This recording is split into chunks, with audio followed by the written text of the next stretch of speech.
శ్లోకం ఈ శ్లోకం కొంచెం అందరూ జాగ్రత్తగా స్పష్టంగా పలికేటందుకు ట్రై చేయండి. కొంచెం టంగ్ ట్విస్టర్ లాగా ఉంటుంది. 3వ పాదం 4వ పాదం. నైవ కించిత్ కరోమీతి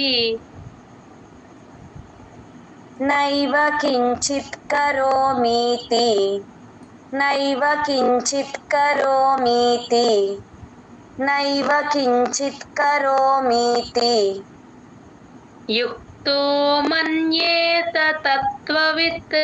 యుక్తో కా కింద తావొత్తు, యుక్తో మన్యేత నా కింద యావత్తు, మన్యేత తత్వవిత్ తా కింద తావొత్తు వావత్తు ఉన్నాయి గమనించండి. తాకి ముందు ఉన్న తాకి తాని జాయిన్ చేస్తే తత్వ అలా క్లియర్ గా వినిపిస్తుంది. ఆ వావత్తు కూడా తత్వవిత్. యుక్తో మన్యేత తత్వవిత్ యుక్తో మన్యేత తత్వవిత్ యుక్తో మన్యేత తత్వవిత్ యుక్తో మన్యేత తత్వవిత్. ఈ 3వ పాదం 4వ పాదం కొంచెం జాగ్రత్తగా గమనించండమ్మా, జాగ్రత్తగా చెప్పాలి. పశ్యన్ శృణ్వన్ స్పృశన్ జిఘ్రన్. పశ్యన్ షా కింద యావత్తు, పశ్యన్ శృణ్వన్ షూకి షాకి వట్రసుడి తేల్చి చెప్పాలి. శృణ్వన్ అణాకి వావత్తు, శృణ్వన్ స్పృశన్ సా కింద పావత్తు వట్రసుడి రెండు ఉన్నాయి గమనించింది. స్పృశన్ జిఘ్రన్ ఘాకి మహాప్రాణం ఉంది, రకారము ఉంది. జిఘ్రన్.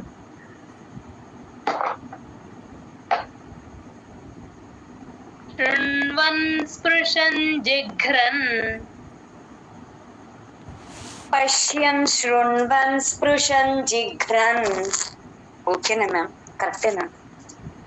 కరెక్టే. పశ్యన్ శృణ్వన్ స్పృశన్ జిఘ్రన్. పశ్యన్ శృణ్వన్ స్పృశన్ జిఘ్రన్. అశ్నన్ గచ్చన్ స్వపన్ శ్వసన్. అశ్నన్ షా కింద నావొత్తు, అశ్నన్ గచ్చన్ ఆ గాకి చాని జాయిన్ చేసి చెప్పాలి. చా కింద చావొత్తు మహాప్రాణం రెండు వినిపించేటట్టు. గచ్చన్ స్వపన్ సా కింద వావొత్తు, స్వపన్.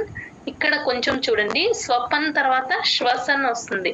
అది యూజువల్ గా సరస్వతి సా పెట్టేస్తారు, అది శంకర షా ఎస్హెచ్ షా, అది శ్వసన్. ఓకే, అది కొంచెం గమనించుకోండి. లాస్ట్ లో సా పెట్టేస్తారు, పెట్టకూడదు అలా. అశ్నన్ గచ్చన్ స్వపన్ శ్వసన్.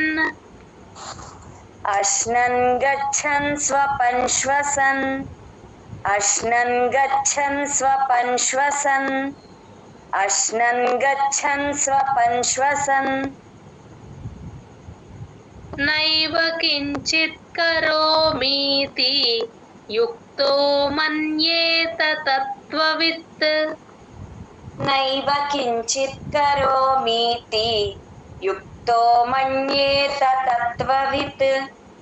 నైవ కించిత్ కరోమీతి యుక్తో మన్యేత తత్వవిత్.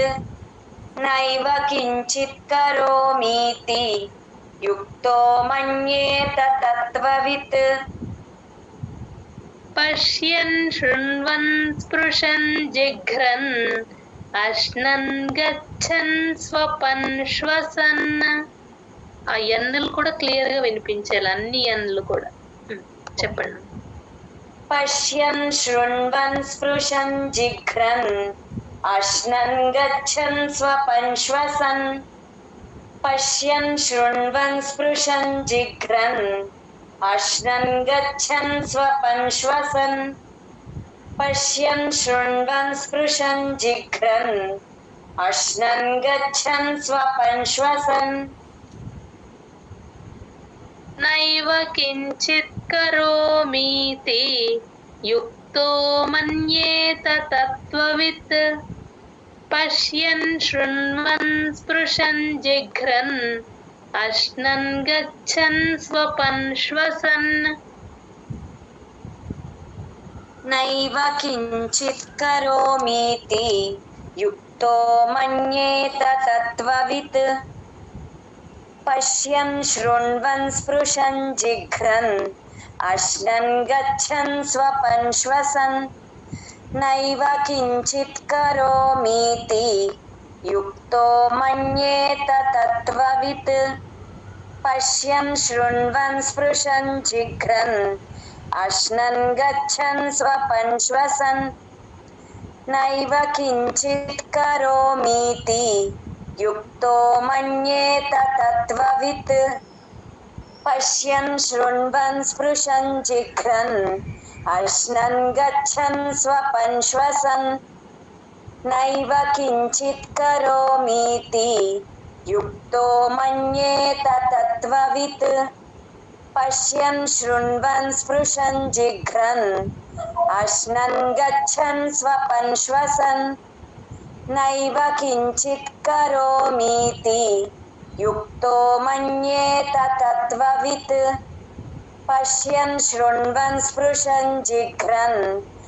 अश्नन् गच्छन् स्वपन् श्वसन् नैव किञ्चित् करोमीति युक्तो मन्येत तत्त्ववित् पश्यन् शृण्वन् स्पृशन् जिघ्रन् अश्नन् गच्छन् स्वपन् श्वसन् नैव किञ्चित् करोमीति युक्तो मन्येत तत्त्ववित् पश्यन् शृण्वन् स्पृशन् जिघ्रन् अश्नन् गच्छन् स्वपन् श्वसन् नैव किञ्चित् करोमीति युक्तो मन्येत तत्त्ववित् पश्यन् शृण्वन् स्पृशन् जिघ्रन् अश्नन् गच्छन् स्वपन् श्वसन्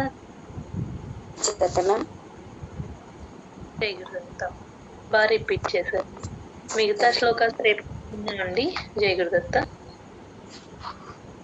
ఓం శ్రీ